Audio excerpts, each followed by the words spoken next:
Next है इसके अंदर optimum use of business resources, यानी बिजनेस के जितने भी संसाधन हैं उनको अनुकूलतम यानी उसका मैक्सिमम यूटिलाइजेशन किया जा सकता है। यदि उन रिसोर्सेज का मैक्सिमम यूटिलाइजेशन किया जाएगा तो उस स्थिति के अंदर minimum cost per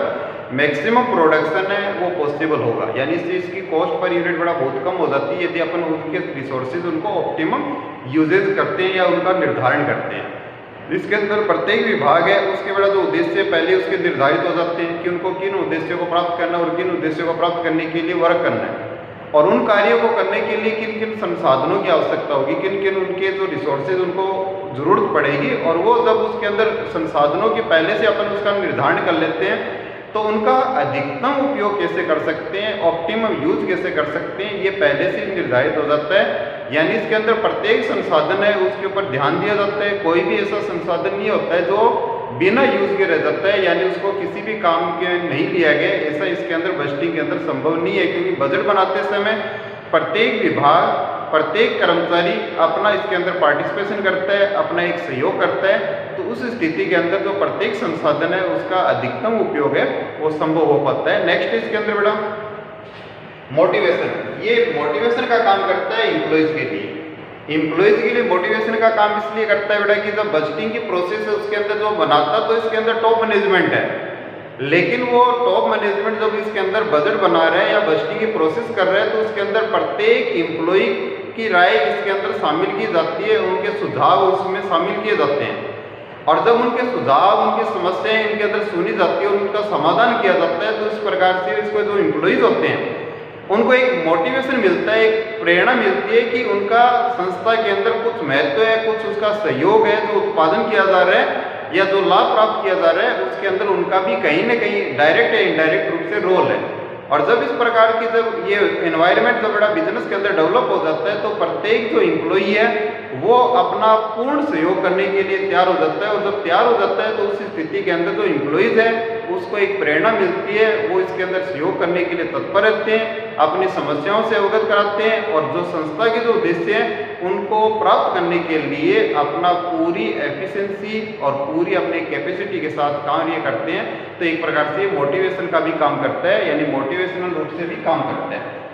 next word इसके अंदर accountability and efficiency. Accountability and efficiency के अंदर अपन ये बता सकते हैं इसके अंदर कि जो संस्था के एम्प्लॉई हैं उन एम्प्लॉयज ने जो उनको कार्य दिया गया था, जो उनको टारगेट दिया गया था, जो उनको प्रोजेक्ट दिया गया था, उन प्रोजेक्ट को बड़ा कैसे परफॉर्म किया है, यानी उन्होंने बहुत बढ़िया वर्क किया है, यानी गुड उसके अंदर अपना अचीवमेंट किया है, या उन्होंने जो अचीवमेंट किया है उसके अंदर कुछ कमियां रह गई, या उसके अंदर कुछ है जिस प्रकार से उनको उद्देश्य निर्धारित करके दिए गए थे उन उद्देश्यों को उन्होंने उसी प्रकार से प्राप्त नहीं किया जिस प्रकार से उनको प्राप्त करना चाहिए था।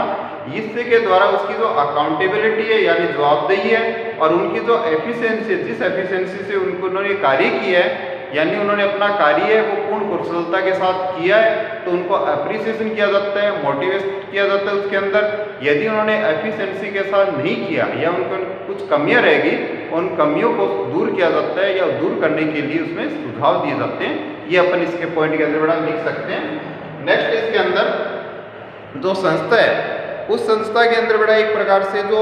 एनवायरनमेंट डेवलप हो जाता है, कोऑपरेटिव स्पिरिट का जो एनवायरनमेंट है वो डेवलप हो जाता है। ये डेवलप होने का बड़ा कारण है, आपको इससे पहले वाले पॉइंट में भी कुछ पॉइंट्स के अंदर अपन इसके बारे में डिस्कशन कर चुके कि संस्था के अंदर एक इस प्रकार का एनवायरनमेंट डेवलप होता है कि प्रत्येक डिपार्टमेंट एक दूसरे के सहयोग करता है, एक दूसरे के सहयोग की पॉलिसीज है उसके अंदर निर्धारित की जाती है,